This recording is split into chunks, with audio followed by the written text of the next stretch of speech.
The holidays are here, and if you're not doing turkey, you're probably doing prime rib. Take a look at what we got for you today. This is a 30-day dry-aged prime rib. We did it on the Yoder. Let's get into it.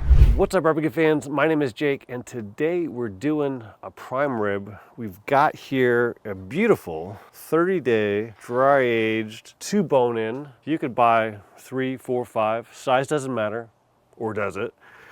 But all that's gonna happen if you get a larger one is gonna take a little bit longer to cook, but you can follow this exact same process. But what we've got here is I've taken some Yoder beef rub here, and I used some W sauce, and I gave it a little bit of a slather, used that as a binder, and then I gave it a very heavy coat of this beef rub, and it's been in the fridge for about 20 hours. It was on a rack. I just put it on a plate just to make it easier, but as you can see, it's got a nice heavy coating all the way around it. And what we're gonna do here is we're going to reverse sear this. I'm not really going for a smoked roast beef today. We're using some Bear Mountain pecan pellets.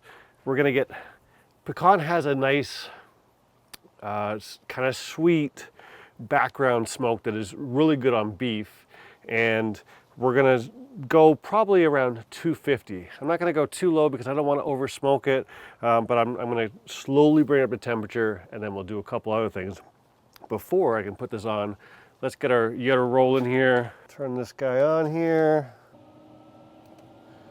and we're gonna set this at 250. The other exciting thing that's happening today is I just got my ThermalWorks RFX wireless probe, and we're gonna try it out for the first time today. I just charged this, unpacked it, downloaded the app, and you pair this to the app, then you pair your probes. I bought 2 probes, and you can pair as many as you want. You could have 50 if you want.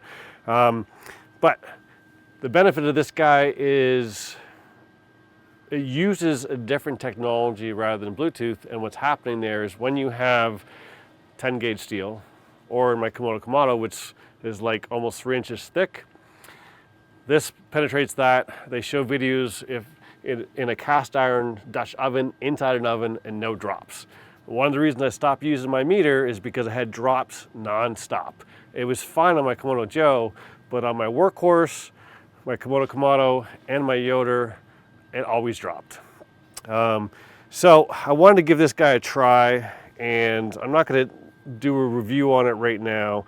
There's a bunch of reviews on it already. The only thing that I was annoyed or disappointed with is probably the correct term, is right out of the gate, 2.4 wireless. So I don't know why. This is the second product in a year, like Kamado Joe's Connected Joe, 2.4 only. If you connected to 2.5 or a mixed 2.5 and 2.4, or sorry, 5.0 and 2.4, it didn't work properly. You had nonstop drops. You had to have a dedicated 2.4 with a different name, or you'd have problems. This guy's the same way, 2.4 only. It's 2004, people. 5 gigahertz and beyond AC and beyond is out today. 2.4 is going to be dead in the not too distant future, so I don't know why we're doing that. But that aside, we've got 4 sensors in here. We've got a very small tip on this guy, and then it comes with a bunch of rings, right? So you can, in the app, you can tag what colors, if you've got multiple colors, and that way you know which is which. There is no number on this guy, so without the, I guess there's a serial number on it. Let me see here. Not that I would remember the serial number, but yeah, there's different serial numbers on here, so you can tell them that way, I guess, if you put them in your notes. But I'm gonna use the rings for now, and we'll see what happens here.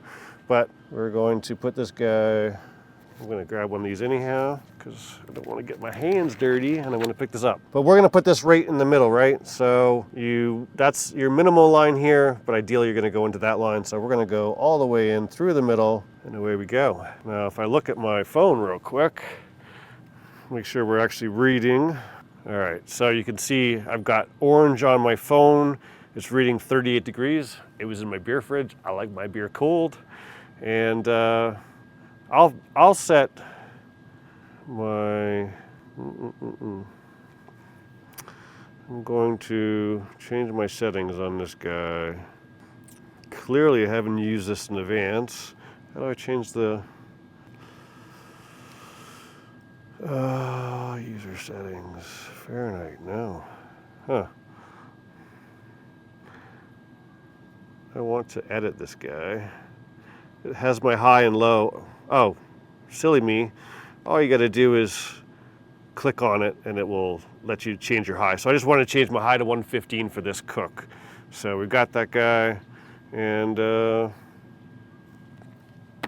as you can see, no dress rehearsals on here. We do everything in real time. We're gonna put this guy on the Yoder, and the one thing I wasn't sure about is whether or not this will fit here. I think it's pretty darn close. What? Slide under. Oh no, we're good. So I'm going to put it on this side here, and you know what? I'm going to twist this around just because I want the smoke to kind of come up and over top of it like that. It's not really going to matter, and all we're going to do is we're going to let that go until we hit 115, and then I'll bring you back for the next steps. Cheers. So it's been about 3 hours. We hit 115, my watch alerted me, I was downstairs, had to change a couple batteries. We've come up to 119. We're gonna pull this guy off.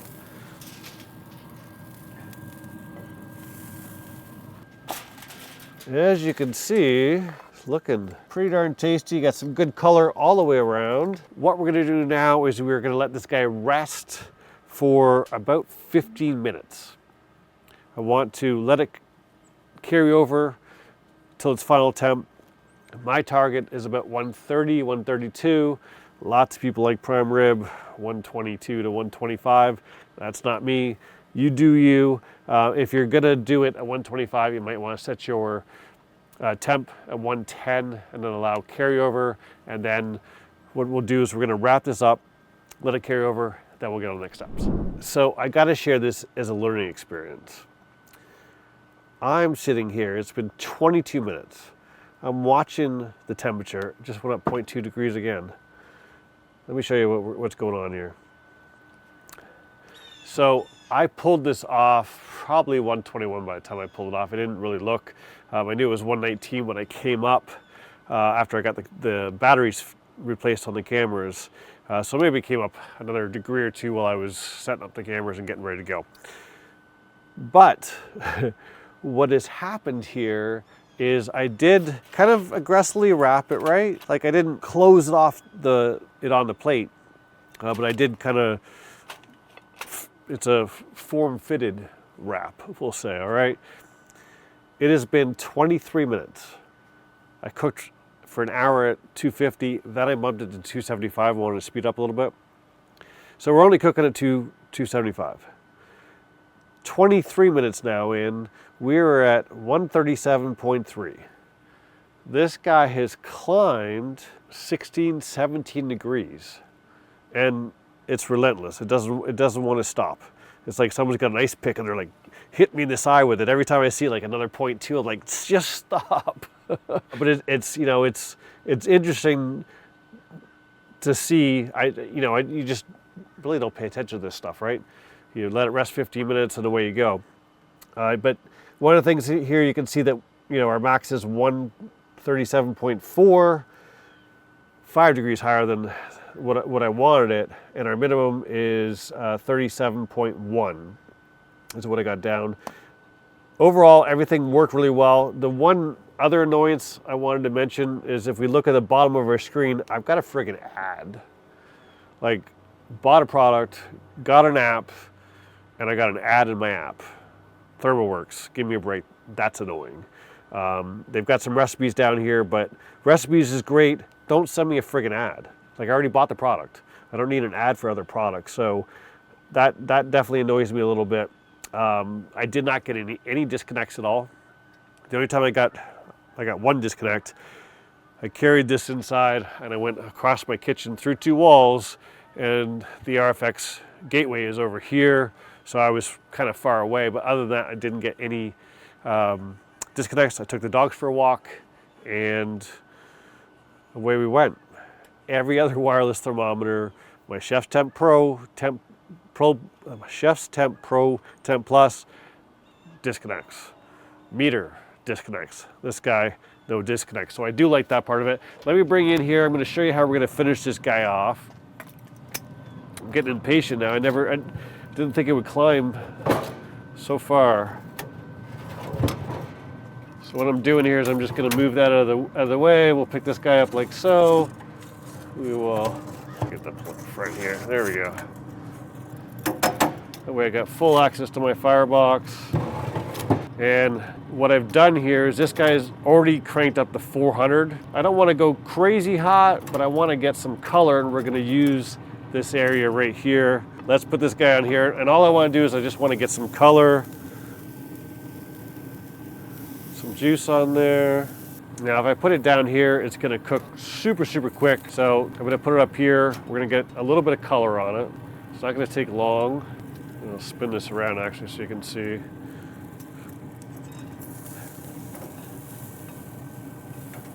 Started to get just a little bit. Could have went a little longer. Not quite getting as much as I want because I'm. Oops! I pushed I pushed the probe in. I am going to put it under here real quick just because I'm way over my temperature and I want to get some color here and I want to do it quick. It's taking too long up top. If you guys have been around for a while, you know I've cooked up top a ton just in this scenario because I'm already over my temperature. I don't want to ruin it anymore. That's it. There we go, got a little bit more color on it. We will reach over here and turn this guy off. Close this up. And just to show you, we definitely got a little bit more color on this guy, but our temperature is coming down. It's 136.3 right now.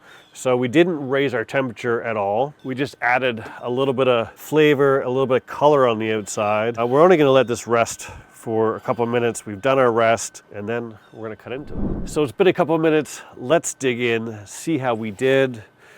I am going to grab one of these gloves. We're gonna cut off some ropes, strings, twine, whatever you wanna call it. We're done with our ThermoWorks probe there. Got that guy there. What else we got?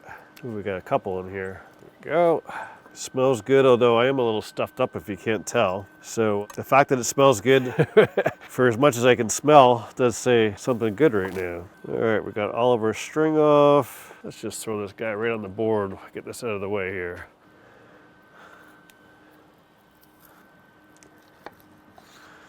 And there we have it. Super juicy. Maybe a couple degrees more than I would like, but honestly, I don't like a rare or medium rare prime rib or any meat. I really like it closer to medium, and we hit that pretty well. I mean, look, that's freaking juicy. Got that cap on there. Let me take a little slice on the outside because we've got a bunch of that seasoning here. I mean, the thing I like about this, just imagine throwing that on someone's plate. Here you go, happy dinner. But here we got some outside of this guy, so I think, I put the dogs inside, they're at the door going, let me out.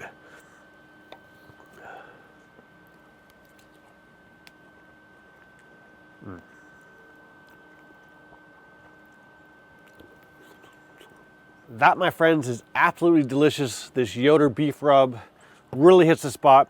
I love their chicken rub. Their pork rub is not too bad either. If you haven't tried them yet, check out atbbq.com. Use rum and coke 11 and that'll save you 11% on all their rubs, spices, marinades. This, my friends, is pretty darn good. Really happy with the way it turned out. Shocked at how far it carried over, but overall the end result is still damn delicious. If you're looking for some prime rib for your holiday meal, this one will make your mouth happy. I also did one last year. We did it on the Yoder and on the Komodo Kamado. I'll put it right here. This one turned out darn good as well. Couple more steps. Either way, you can't go wrong. Thanks as always for watching. I'll see you soon.